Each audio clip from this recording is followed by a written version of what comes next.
Greetings. This isn't exactly authors on the porch. It's more like authors in the backyard with noisy motorcycle people in the background. So I thought I would give you guys a tour of the garden since it's Friday and I'm outside. So first of all, I thought I would show you the lovely verge we have here. So we decided at one point to stop trimming and weeding the verge. And what I mean by that is the edges of your yard, where typically we have a fence and we have some bushes. And once upon a time, we were very fussy about constantly trimming and weeding. And the thing is, there's no need for that. What we discovered is, and it's more fun, is that you can just kind of let things go. And we ended up with a lot of wildflowers and stuff. I don't even know what all's over there, but there's blackberries and there's honeysuckle. We have the same thing going on this side, as you can see. We keep ourselves in plenty of bird houses. They're big enough for bluebirds. We find the wrens largely take them over. I have quite a crop of blackberries. They're doing remarkably well this year. Lots of them. Gonna have lots of them. Blackberry cobbler. It's gonna be happening. I also have some sort of little islands of things in the middle of the yard. This has a rose bush and a number of flowering bushes, but it also has, if I walk around the other side, you can see it better. This is my elderberry bush, black lace elderberry bush. They harvest flowers in the spring. It's quite lovely. More roses and things. This is actually a very small mulberry tree that planted itself. We have a white mulberry tree out front, and this is a black mulberry tree. And continuing to walk along the fence row. I'm being followed by the chickens, by the way. This is hilarious. They're just like, she's got to be, maybe she has food? She must have something of interest. I hope you guys could see that. Right, so now we've arrived at my secondary, another one of our little gardens here. This is actually a little free library. It's got primrose growing around it. And I made this a couple of years ago. And I had intended that maybe my neighbors would want to use it. In fact, what's happened is that chipmunks and mice have moved in, and so they have a little house in there, and it's kind of adorable. So I try not to disturb them. I even made a little hole in the back so they have easy egress. Darwin knows they're there. This is also my rose bush. This is a knockout rose. So it's a rose that will bloom all year round. Excuse me, all summer anyway. Quite a number of things. I have bleeding hearts here in the spring. Now my various types of I've got daisies. I've got all kinds of fun thick cone flowers in there. But this is all part of my arbor, and that is a very invasive vine called a trumpeter vine, but it does make lovely shade, and we have our little patio here. There is a mama wren under there, so I can't actually take you any closer because it would upset her. I have my tansy, lots and lots of lemon balm, grasses. This is, you would not believe the things that come here to drink from my, my bird bath.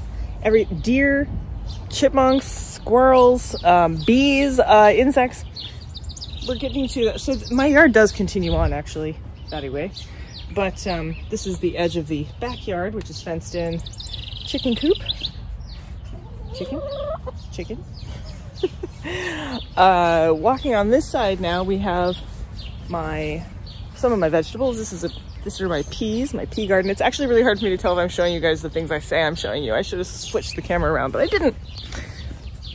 More of that verge I was explaining. This right here is actually nightshade, but it's the red berry nightshade, so not deadly nightshade. However, it is poisonous and you should not eat it. It chose me. I didn't put it there. It planted itself.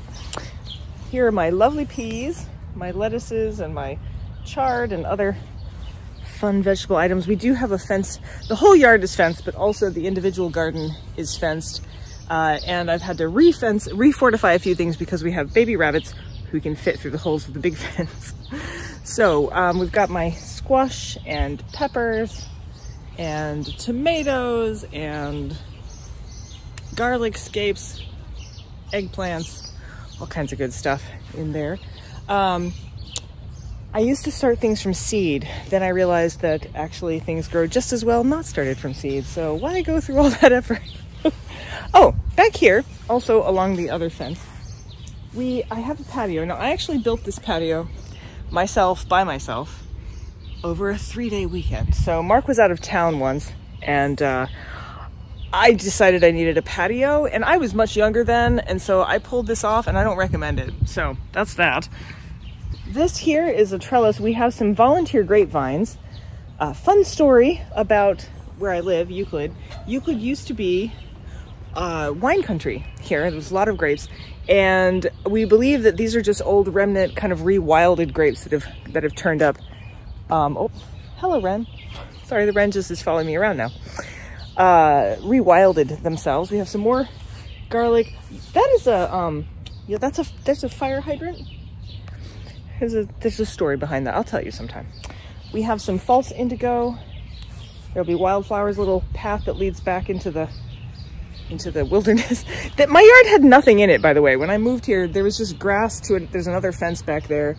And all of this, the trees, everything, all of this are things that we planted. Up there we have a bat box for bats. And then this is one of our wild bee homes. So you can see we took some wood and stumps and we drilled some holes in them. And that's for leafcutter bees, flower bees. Hi, Florence. Hi. Leafcutter bees, flower bees, mason bees, minor bees. Bumblebees tend to be underground, so they're not as interested in that. Here's my other beehive. Usually there's a bit more activity. We think that the hive split because they were just very effective. You see the comb being drawn in there, which is fun. This is my apothecary garden of medicinal and dangerous plants. I have bergamot, bee balm, wormwood, foxglove, which is also digitalis. Quite a lot of other things. Summer savory, sweet woodruff, mint. Oh shoot, I forget what that one's called. Borage, lovage. And then another little insect home that we've put together here. Just cause, you know, pollinators are our friends. Anyway, so let me keep walking here.